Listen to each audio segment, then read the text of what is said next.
조국 씨가 법무부 장관을 그만두겠다고 하는 입장문을 발표했습니다.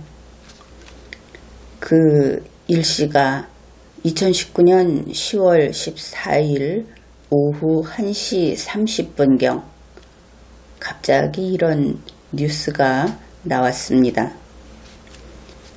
이 당시 상황을 조금 정리해 보기로 하죠.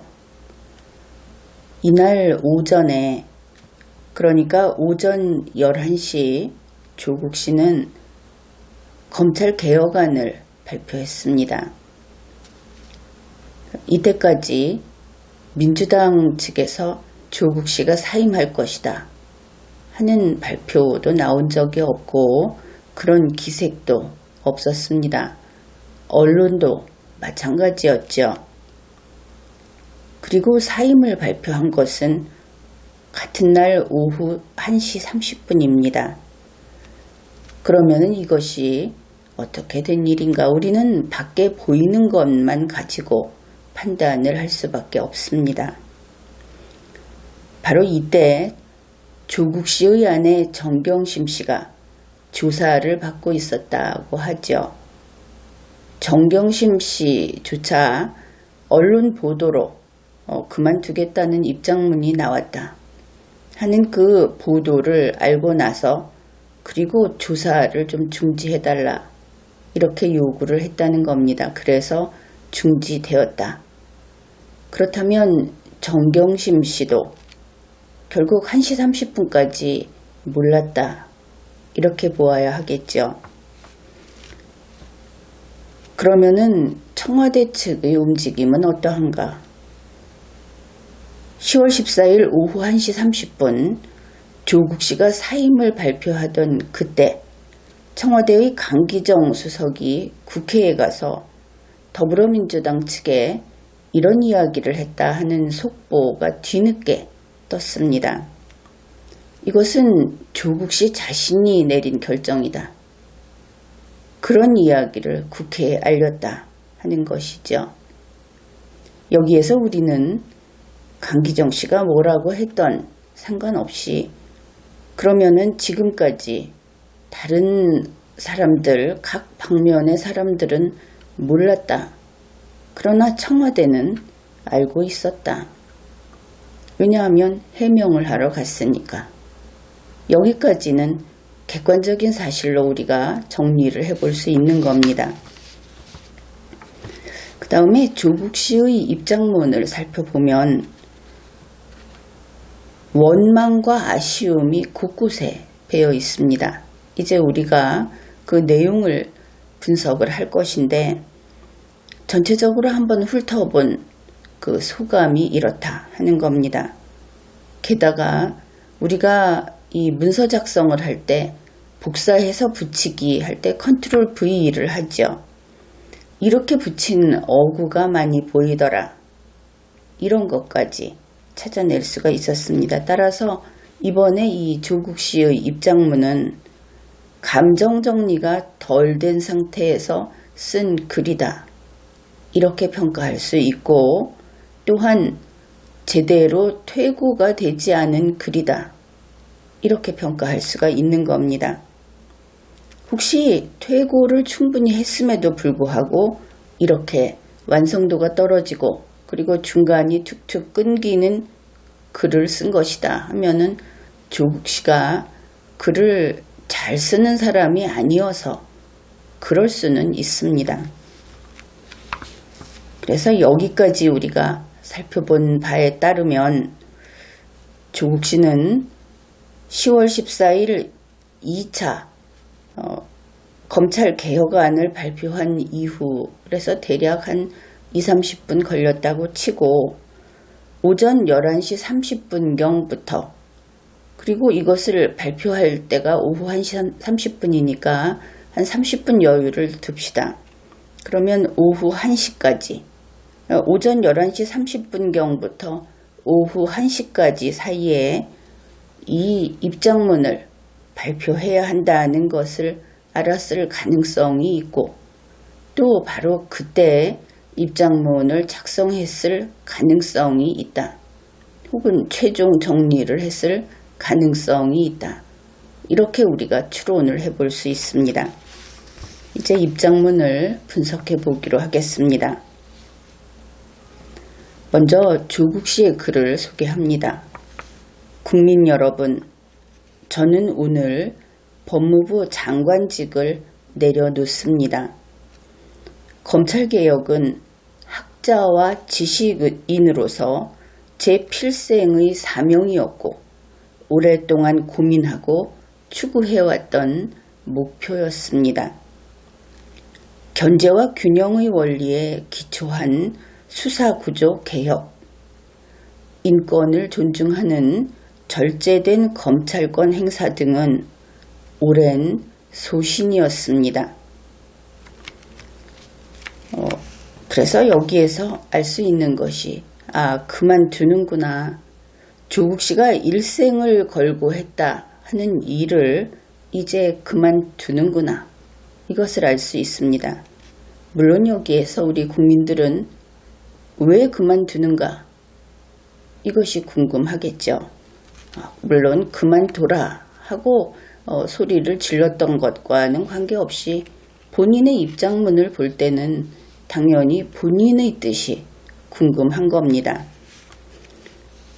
그뿐 아니라 지금 소개한 이 글, 이것은 우리가 조국 씨의 그 다른 글들, 특히 그가 공적인 게시판으로 쓰고 있는 페이스북에 올린 글하고 비교를 해봤을 때는 이 글이 조국스럽지 않다.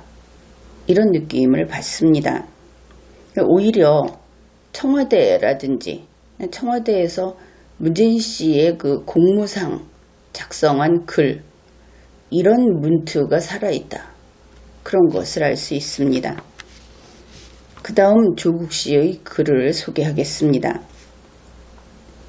검찰개혁을 위해 문재인 정부 첫 민정수석으로서 또 법무부 장관으로서 지난 2년 반 전력 질주해왔고 제가 할 수 있는 최선을 다했습니다. 그러나 생각지도 못한 일이 벌어졌습니다. 이유 불문하고 국민들께 너무도 죄송스러웠습니다.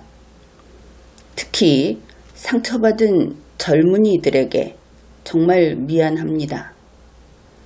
이 단락은 이제 사과를 하고 있는 그런 단락입니다. 그런데 앞에 보면 문재인 정부 첫 민정수석으로서 이것은 맞죠. 또 법무부 장관으로서 첫 법무부 장관은 아닙니다. 그렇죠. 그러나 그냥 이 부분은 넘어가기로 합시다. 그런데 뒷부분, 지난 2년 반 그랬는데 민정수석으로서 또 법무부 장관으로서, 그런데 법무부 장관으로는 겨우 35일 직무수행을 했습니다. 2년 반이 아닌 것이죠.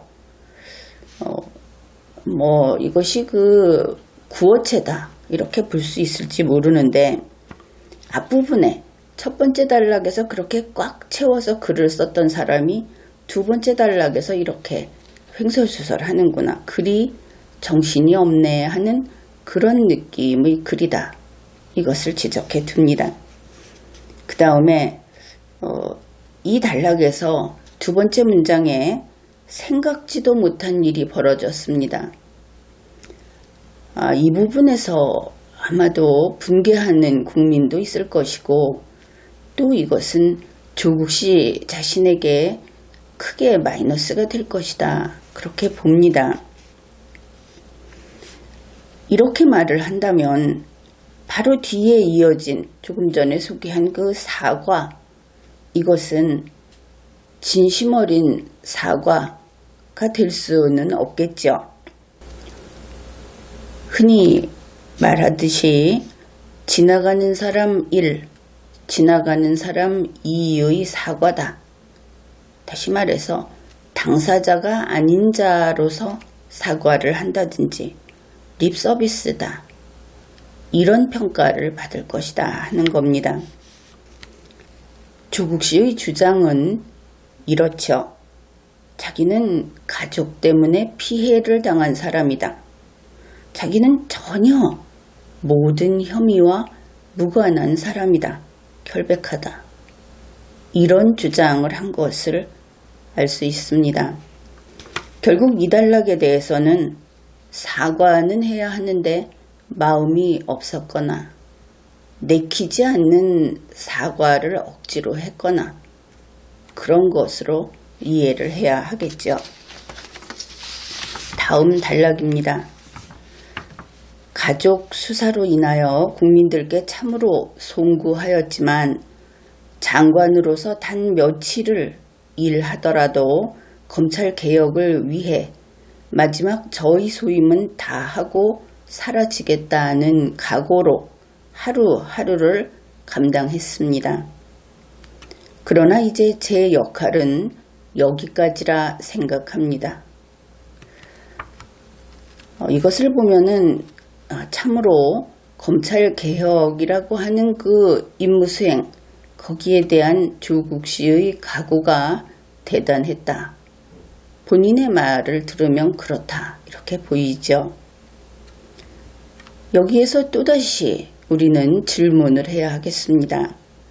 그렇다면 그렇게 대단한 각오로 했던 필생의 일이라면 왜 지금 그만두는가? 왜 오늘인가? 아직 조국 씨는 그 답을 해주지 않고 있습니다. 우리가 읽은 여기까지는, 그리고 여러분도 느끼고 있겠지만 지금까지 소개한 입장문을 보면 어떻게 보면 자연스러운 입장문입니다. 자기의 책임을 통감하고 잘못을 사과하고, 그런데 이것이 뒤로 가면 놀라운 반전을 보게 됩니다. 다음 문장입니다. 지난 10월 8일 장관 취임 한 달을 맞아 11가지 신속 추진 검찰 개혁 과제를 발표했습니다. 행정부 차원의 법령 재개정 작업도 본격화됐습니다. 이것은 우리가 알고 있죠. 조국 씨가 주도했던 그런 일입니다. 이때 검찰의 그 개혁안을 무시하고, 그리고 어떻게 보면 행정이 중복되고, 또 그런 것을 통해서 집행정부의 사무가 비효율적으로 집행이 되고 있다 하는 느낌이 드는 그런 일이었죠. 조국 씨는 또 이렇게 이야기를 합니다. 개혁을 위한 고위 당정청 회의에서 문재인 정부 검찰개혁 계획을 어제는 검찰개혁을 위한 고위 당정청 회의에서 문재인 정부 검찰개혁 계획을 재확인했습니다. 이제 당정청이 힘을 합해 검찰개혁 작업을 기필코 완수해 주시리라 믿습니다. 이제 10월 8일 다음에 어제는, 그러니까 10월 13일, 그렇게 시일이 많이 흐르지도 않았습니다. 그런데 고위 여당, 정부, 청와대 이렇게 만났다 하는 것이죠. 그런데 거기서 무엇을 확인했는가? 문재인 정부의 검찰개혁 계획을 재확인했다 이랬습니다. 여기에서 우리는 또 불분명하게 여기는 부분이 있죠. 이 계획이 조국 씨, 즉 법무부 계획인가? 아니면 문재인 정부 계획인가? 왜냐하면 문재인 정부에서 일관되게 지금 일을 해라 하는 것이 검찰청에서는 내부의 것들, 그리고 검찰 자신이 바뀌어야 할 부분을 해라. 그리고 법무부에서는 국회와 관련된 법 제도에 관한 것을 해라. 이렇게 했는데 그것이 합쳐져서 하나의 문재인 정부 개혁안이 될 것 아닙니까? 지금까지 조국 씨의 법무부가 검찰청까지 관여를 했다 하는 것이죠. 그러다가 이제 와서 어제는 이러면서 문재인 정부 개혁안을 재확인했다 하는 겁니다. 그럼 이전에 있었다는 것이죠. 이전에 있었다면 조국 씨가 새로 만들어낸다고 한 것은 도대체 뭐냐? 이렇게 국민이 질문을 할 수밖에 없는 겁니다. 게다가 당정청이 힘을 합해서 문재인 정부의 그 검찰개혁 계획을 완수할 것이다 하면은 지금 이 시점부터 조국 씨는 필요 없다. 이것을 알 수 있는 것이죠. 그리고 이런 이야기도 합니다. 이제 검찰 개혁은 거스를 수 없는 도도한 역사적 과제가 되었습니다. 어느 정권도 못한 일입니다. 이 두 줄 짧은 문장이 여러분이 이 글을 읽어 나가는 걸음을 딱 잡아 세우는 그런 글이다. 이렇게 느끼는지 모르겠습니다. 우선 이 문장을 이렇게 바꿔보죠. A라는 것은 거스를 수 없는 도도한 역사적 B가 되었습니다. 어느 정권도 못한 일입니다. 어디서 많이 들어본 것 같다. 이런 느낌이 들 겁니다. 이것은 문재인 씨의 단골 레퍼토리입니다. 문재인 씨의 그 청와대 게시판에 보면은 이런 글이 부지기수로 나옵니다. 무슨 일이 있을 때마다. 그래서 이 대목에서는 좀 모험을 해보기로 하죠. 혹시 이 입장문 초고를 청와대가 주고 조국 씨가 그냥 손질만 좀 수정만 좀 한 것인가?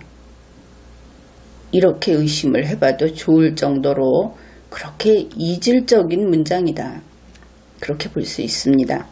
앞의 문장과 어울리지도 않고 더구나 여기에서는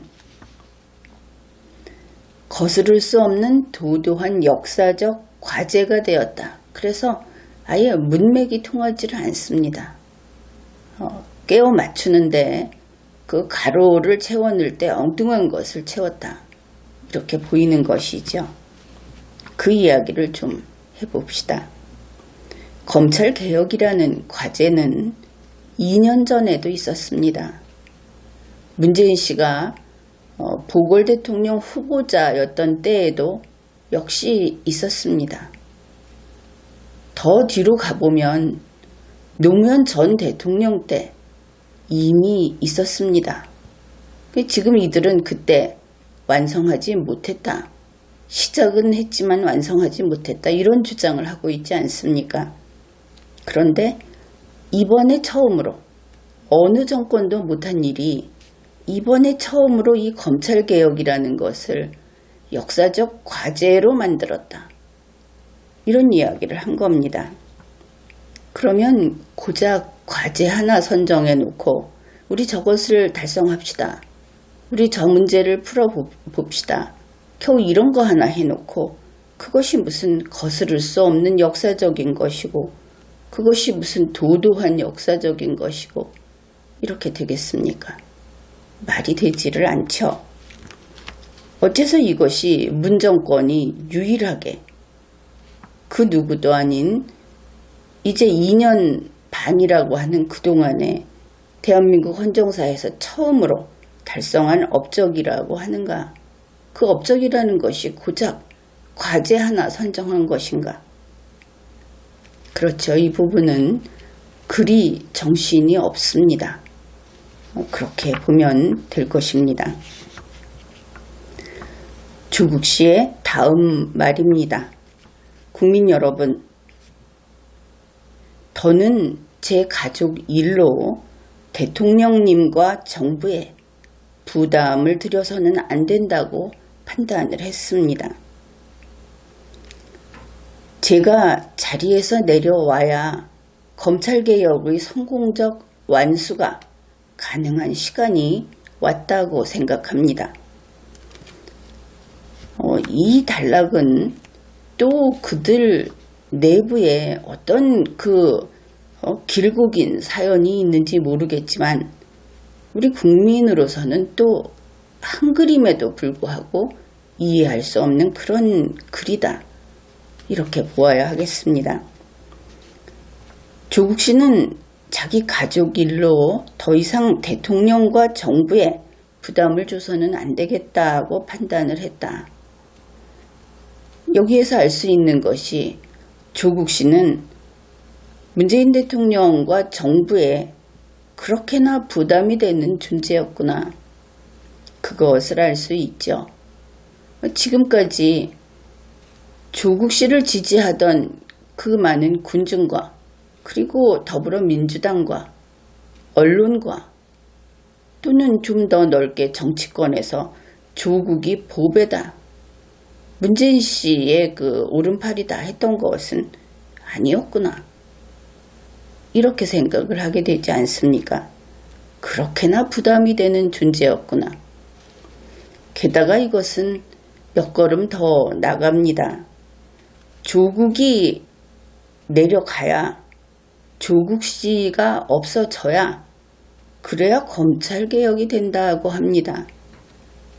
그러면 조국 씨는 그렇게까지 문재인 정권의 암적인 그런 방해 요소였구나. 우리는 그냥 영문도 모르면서 이런 판단을 할 수밖에 없는 겁니다. 조국 씨는 또 이런 이야기를 합니다. 저는 검찰개혁을 위한 불쏘시개에 불과합니다. 불쏘시개 역할은 여기까지입니다. 앞에서 이제는 내 역할은 여기까지다 하고 저 앞에서 이야기를 하고 그 다음에 이제는 내가 있으면 방해가 된다. 내가 정부에 부담을 더 이상 줘서는 안 되겠다. 내가 있으면 검찰 개혁도 안 된다. 그러더니 자기는 그냥 불쏘시개고 그 역할은 여기까지다. 이런 이야기를 했습니다.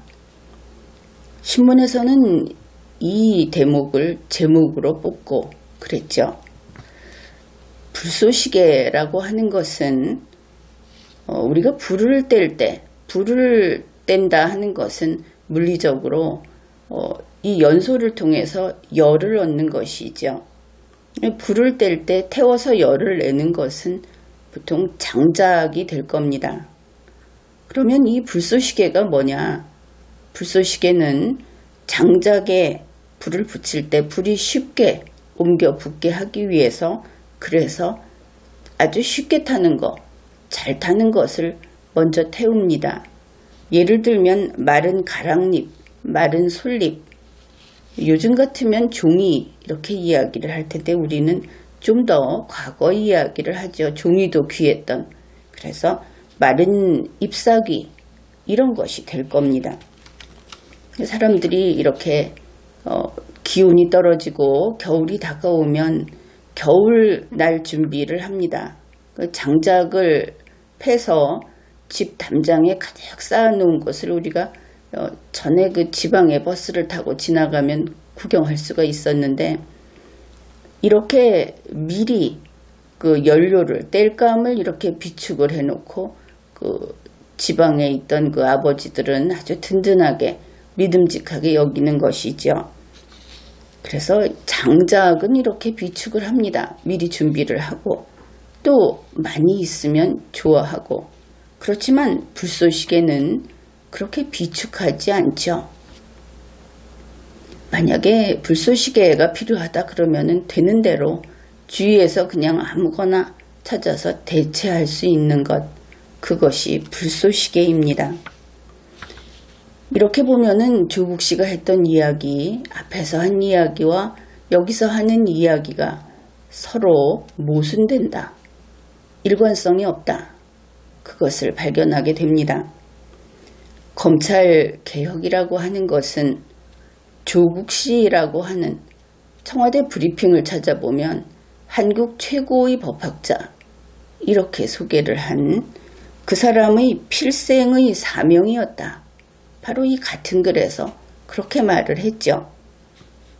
그런데 그 조국 씨는 장작이 아니라 불쏘시개였다고 하고 있습니다. 불쏘시개가 검찰개혁을 완수하겠다고 나섰던 것인가? 또 얼마 전만 해도 대선 후보자 선호도 4위다 이런 이야기도 있었는데 그런 인물이 스스로를 불쏘시개라고 한다. 그리고 이제는 불쏘시개의 역할도 이제 끝났다. 이렇게 이야기를 한다. 어떻게 된 일인가? 우리는 조국 씨 이야기를 좀 더 많이 들어야 할 것 같다. 이런 생각을 합니다. 얼마 전에 조국 씨는 마중물이다. 그렇게 보인다. 이런 이야기를 했는데 불쏘시개라고 하니까 그것은 마중물보다 훨씬 더 비참하다. 또다시 이런 느낌을 받습니다. 불쏘시개 역할은 뭡니까? 그냥 타 죽는 것이죠. 반드시 끝까지 완전히 다 태워지는 물건, 그것이 불쏘시개입니다. 혹시 타다가 좀 남으면 어떻게 되느냐? 그러면 이어서 다음에 불 뗄 때 주워 넣어서 다 태워버립니다. 불쏘시개는 남아서 존재한다는 것 자체가 죄악인 것이죠. 잘못된 겁니다. 그런데 조국 씨 자신이 나는 불쏘시개다. 이렇게 말을 한 겁니다. 조국 씨는 또 이렇게 이야기를 합니다. 온갖 저항에도 불구하고 검찰개혁이 여기까지 온 것은 모두 국민들 덕분입니다. 여기에서 왠지 그 오기 같은 것이 느껴지지 않습니까? 누구하고 대결하던 조국 씨, 우리는 똑똑히 기억을 하고 있죠. 온갖 저항이라는 데서 벌써 조국 씨의 이를 악물고 그리고 원망하는 그런 모습을 볼 수 있는데 우리 국민으로서는 이런 말을 하는 것을 좀 납득하기 어렵습니다. 왜냐하면 도대체 문재인 정권에서 검찰개혁에 그렇게 온갖 저항이 있었던가? 우리가 생각하기에는 별로 없지 않았습니까? 검찰은 문재인의 검찰입니다. 협조적이죠. 그렇다면 예전에 법무부 장관이 협조하지 않았나? 그렇지 않습니다. 예전에 법무부 장관 역시 협조적이었습니다. 문재인 씨에게 복종하는 그런 장관이었죠. 그렇다면 더불어민주당이 반대하고 협조하지 않았던가? 그것도 그렇지 않습니다. 그거 이외에는 보수 야당 하는데 자기들도 무시하듯이 힘이 없죠. 그래서 모두가 더구나 지금 하고 있는 그 과정에서는 모두가 문재인 씨 편입니다. 그다지 검찰개혁에 걸림돌 같은 것은 없었죠. 있었다면 무능 정도라고 하면 될 겁니다. 그럼에도 불구하고 조국 씨는 온갖 저항이 있었다. 그것을 이길 수 있었던 것은 국민들 덕분이다. 이렇게 말을 합니다. 그러면 이 국민이 어떤 국민인가? 조국을 힘나게 하고 조국 씨를 지지했던 국민. 그러면 아마도 조국 수호를 외쳤던 그 시위대에 참가한 국민 그들인가? 이런 생각을 할 수 있죠. 다음 문장입니다. 국민들께서는 저를 내려놓으시고 대통령께 힘을 모아주실 것을 간절히 소망합니다. 이거 마치 옛날에 한 지역의 성주가 항복을 하면서 자기 성민들에게 황제에게 충성하라. 이제 내가 아니고 더 큰 저 사람에게 충성하라. 이런 이야기를 하는 것처럼 보이는 그런 대목입니다. 우선 저를 내려놓으시고 대통령께 힘을 모아달라 그러면은 지금까지 이 힘을 모아주던 사람들은 문재인 씨를 지지하지 않고 조국 씨를 지지했다. 그들의 힘은 문재인 씨에게 가지 않고 조국 씨에게 갔다. 이것을 알 수 있죠. 따라서 이 국민은 조국 씨와 문재인 씨 둘 중에 양자택일을 하는 국민이었고 특히 그들은 조국 씨를 선택한 국민이었다. 이것을 알 수 있습니다. 이 국민은 그러면 조국 수호 국민이었다. 그렇게 보면 되겠죠. 그래서 이 내용은 이런 겁니다. 조국 수호 국민은 조국 씨를 조국 대통령이라고 불렀습니다. 그래서 이 사람들에게 말을 하는 것이죠. 이제 조프를 떠나서 진짜 대통령 문프에게 문재인 씨에게 가라. 이런 뜻인 것을 알 수 있습니다. 다음 단락입니다. 검찰개혁 제도화가 궤도에 오른 것은 사실이지만 가야 할 길이 멉니다. 아니 또 더 가야 한다. 아직도 멀다. 얼마 전만 해도 신속하게 끝내겠다 이러더니 갈 길이 멀다고 합니다. 어떨 때는 이제 과제만 드러났다. 이렇게 이야기도 하고 도대체 일을 하기는 한 것인지 궁금하죠. 궤도에 올랐다 하는데 아직도 그렇게 먼 길을 가야 하는구나. 일단 그렇게 이해하고 넘어가기로 합시다. 이제 저보다 더 강력한 추진력을 발휘해 줄 후임자에게 바통을 넘기고 마무리를 부탁드리고자 합니다. 이 정도 오면은 이제 입장문이 이제 거의 끝나가는구나. 이제 마무리 말을 하겠구나. 이렇게 기대를 하죠. 그런데 뒤에 다시 새롭게 기운을 차려서 긴 이야기를 시작합니다. 바로 여기부터 반전이 일어나는 것이죠. 앞에서도 분노를 좀 보였는데 그때까지는 지금까지 죄송하다. 내가 할 일을 잘 못했다. 라든지 내가 책임을 지고 있었던 일을 이제는 그만하겠다. 내가 이것을 할 인물이 못 된다. 뭐 이런 식으로 얘기를 하다가 이제 방향이 확 바뀝니다.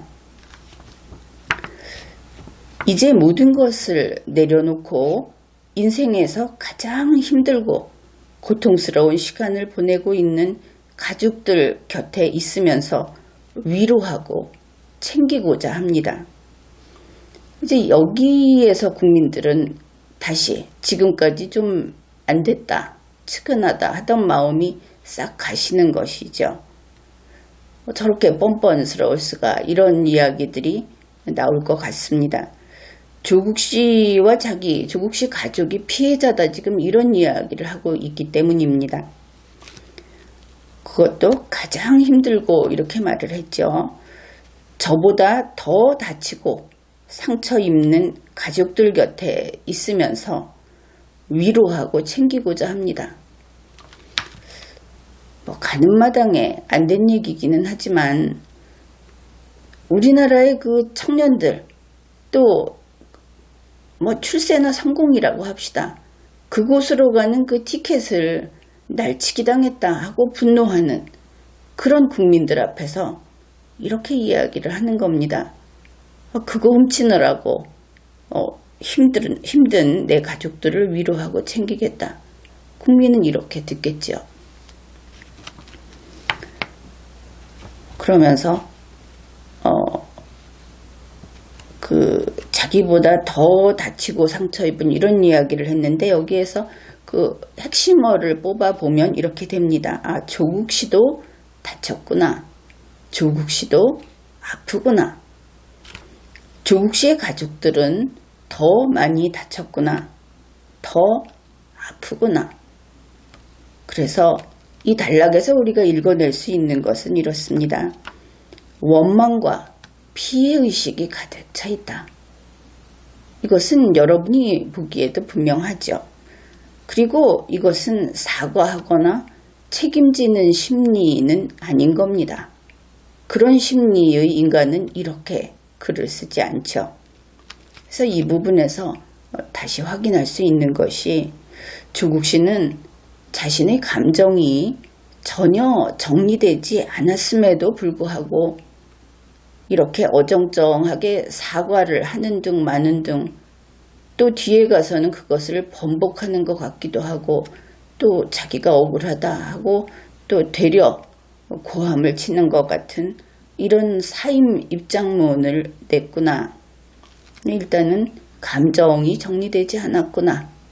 이것만큼은 매번 확인을 하게 됩니다. 이제 조국 씨의 입장문 가운데 감정이 폭발하는 듯한 부분을 보기로 합시다. 온 가족이 만신창이가 되어 개인적으로 매우 힘들고 무척 고통스러웠습니다. 그렇지만 검찰개혁을 응원하는 수많은 시민의 뜻과 마음 때문에 버틸 수 있었습니다. 특히 원래 건강이 몹시 나쁜 아내는 하루하루를 아슬아슬하게 지탱하고 있습니다. 인생에서 가장 힘들고 고통스러운 시간을 보내고 있는 가족 곁에 지금 함께 있어주지 못한다면 평생 후회할 것 같습니다. 가족들이 자포자기하지 않도록 그저 곁에서 가족의 온기로 이 고통을 함께 감내하는 것이 자연인으로서의 도리라고 생각합니다. 그래서 이달락을 듣게 되면 조국 수호를 외치던 군중들은 그야말로 폭발을 할 것이다. 분노로 끌어오를 것이다. 저렇게 애처롭고 저렇게 힘이 없는 조국 씨가 축 늘어진 어깨로 밤에 케이크를 들고 가는 뒷모습에 거기에 분개해서 지방에서 관광버스를 타고 서초동으로 왔다 하는 그 군중들이 이것을 보게 되면 분노하겠죠. 이 단락에서는 피해의식과 분노가 가득합니다. 만신창이 매우 힘들고 무척 고통스럽고 가장 힘들고 자포자기 이런 이야기들이 나옵니다. 그런데 여기에서 인생에서 가장 힘들고 고통스러운 시간을 보내고 있는 가족, 이 부분은 글자 한자 틀리지 않게 앞부분에서 그대로 똑같이 썼습니다. 이것을 반복하고 있는 것이죠. 게다가 끝에서 이 고통을 함께 감내하는 이런 부분은 반성과는 거리가 멀고 지금과 같이 억울하고 슬프고 이런 상황을 참고 이기겠다, 넘어가겠다 이런 것을 보여줍니다. 우리 국민들의 인식과는 상당히 다르죠. 조국 씨는 자기와 자기 가족들이 엄청나게 비극적인 상황에 처해 있고 그리고 한거불능의 어떤 그런 폭력 앞에 피해를 당하고 있다. 자기 아내는 하루하루를 숨죽이면서 언제 숨이 넘어갈지 이런 불안감 속에 살고 있다. 이런 이야기를 하는데 우리 국민들은 대단한 권력을 지니고 대단히 돈이 많고 그리고 지금까지 어려움 하나 없이 누렸던 불과 몇 달 전에는 조국 씨도 그런 이야기를 했습니다. 내가 어떻게 어려운 사람들을 이해할 수 있겠느냐. 그리고 조국 씨한테 따라붙던 강남 좌파라는 말도 그렇고 그랬는데 여기서는 아주 여리고 연약한 모습을 보입니다. 어떻든 우리 국민들은 조국 씨 측을 강자라고 느끼고 그들을 가해자라고 느끼고 있다. 이런 면에서 조국 씨가 말하는 그의 국민, 그의 지지자, 그들하고 우리 보편적인 좀 어떻게 보면 조국 씨에 대해서 그다지 애정은 없는 국민하고는 사고에 있어서 아주 극과 극이다. 이런 것을 확인하게 됩니다. 이제 마지막 부분입니다. 국민 여러분, 저의 쓰임은 다하였습니다. 이제 저는 한 명의 시민으로 돌아갑니다. 그러나 허허벌판에서도 검찰개혁의 목표를 잊지 않고 시민들의 마음과 함께 하겠습니다. 여기에서 보면 저는 저의 쓰임은 다하였습니다. 조국 씨는 쓰이는 자이고 쓰이는 것이 끝난 겁니다. 조국 씨가 일하는 자이고 일을 안 하고 물러나겠다고 하는 자가 아닌 겁니다. 그렇죠? 결국 쓰는 자가 안 쓰겠다고 한 것이죠. 조국 씨는 이 이야기를 자기를 지지하는 사람들에게 들려주고 싶었을 것 같다. 이렇게 보입니다. 굳이 곳곳에 이런 이야기를 하고 있기 때문입니다. 그 다음에 그렇게 물러나면서도 검찰개혁의 목표를 잊지 않고, 그러니 이제 그만두는 것이 아니고 잘렸기 때문에, 밀려나기 때문에 그걸 포기할 수는 없다. 그 시민들의 마음과 함께 하겠다. 이 부분이 앞에서 한번 나왔죠. 이 시민들의 마음은 무엇으로 표현하느냐 하면은 촛불로 표현을 합니다. 그래서 그러면 스스로 포기한 것이 아니고 버려진 것이구나, 조국 씨는. 그리고 자기를 지지하는 사람들과 함께 촛불을 들겠다는 것인가.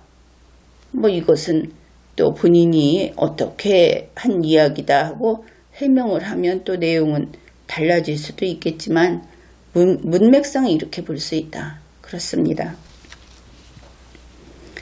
그동안 부족한 장관을 보좌하며 짧은 시간 동안 성과를 내기 위해 최선을 다해준 법무부 간부 직원들께 깊이 감사드립니다. 후임자가 오시기 전까지 흔들림 없이 업무에 충실해 주기 바랍니다. 이걸 보면 여기서 또 짧은 시간 동안 성과를 내기 위해서 이렇게 말을 하죠. 앞에서는 뭐라고 합니까? 갈 길이 멀다. 이제 과제만 선정했다.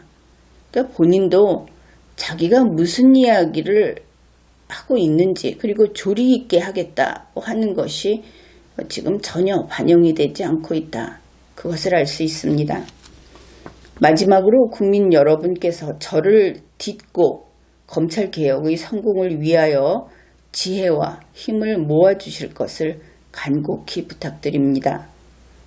그랬는데 국민 여러분께서 저를 딛고, 근데 이 국민은 검찰개혁을 위해서 촛불을 들었던 조국수호 국민이 되겠죠. 촛불 시위대. 그런데 조국 씨를 딛고 조국 씨를 밟고 넘어가라는 얘기인데, 그러면 계속 시위를 하라는 그런 이야기인가? 이 부분도 또 그런 뜻도 읽어낼 수가 있습니다. 그래서 이것이 이제 마지막으로 감사합니다. 2019년 10월 14일 조국 울림, 이렇게 끝이 납니다. 전체를 이렇게 살펴보고 나니까 조국 씨는 자신과 그 가족이 피해자다, 이렇게 이야기를 하고 있죠. 그리고 자신의 억울함, 원통함을 곳곳에서 호소하고 있습니다. 그뿐 아니라 자기의 그 필생의 사명이라고 하는 것이 자기를 쓰는 자가 자기를 버렸기 때문에 이제 그만둘 수밖에 없다. 자기는 그냥 불쏘시개로서 그 역할이 끝났다. 이런 이야기를 했던 것입니다. 또 자기 가족들 앞부분에서는 가족들의 문제라고 하면서도 그 혐의라든지 자기들이 한 일은 자기들이 알 텐데 한 일에 대해서도 인정을 안 하고 있다는 것이죠. 100% 조국 씨 자신은 나는 100% 결백하다. 그런 이야기를 하는데 한간에서 이야기하듯이 이 사람에게는 아내도 그냥 그 사람이고, 딸도 그 사람, 그 아이고, 아들도 그렇고, 이런 식인가? 내 몸에만 물이 안 튀면 되는 그런 사람인가? 또 이런 생각들, 국민으로서는 참으로 이런 입장문을 보고 나서도 혼란이 가시지를 않습니다. 지금까지는 무슨 그 돈을 버는 문제라든지 혹은 권력형 입시 부정이라든지 이런 거에 대해서 거기에 대해서 자기는 깨끗하다 이런 말을 하고 있는데, 조국 씨는 공직자였습니다.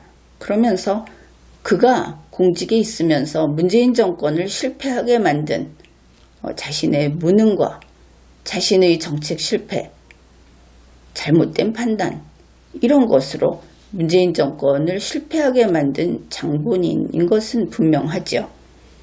그렇다면 그동안 그의 소행 가운데에는 단연코 법 위반 사실도 많지 않겠는가?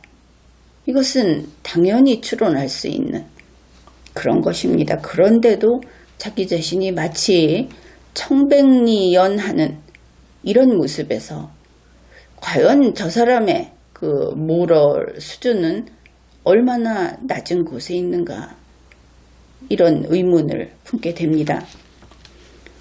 모두들 반대하는데도 그 뜻을 무시하고 억지로 들어왔다가 이렇게 반성 없이 떠나는 조국 씨. 윤석열 검찰총장에 대한 이상한 혐의가 다시 떠다니고 있는 이때이기는 하지만, 그러한 것과 무관하게 조국 수사는 엄정하게 계속되어야 하겠습니다. 그리고 조국 씨가 장관이 되고자 발표했던 그 재산 기부 약속, 그것이 이행될 때까지 언론은 그것을 주시하고 정확하게 보도를 해주기 바랍니다. 지금까지 리걸마인드 연구소였습니다.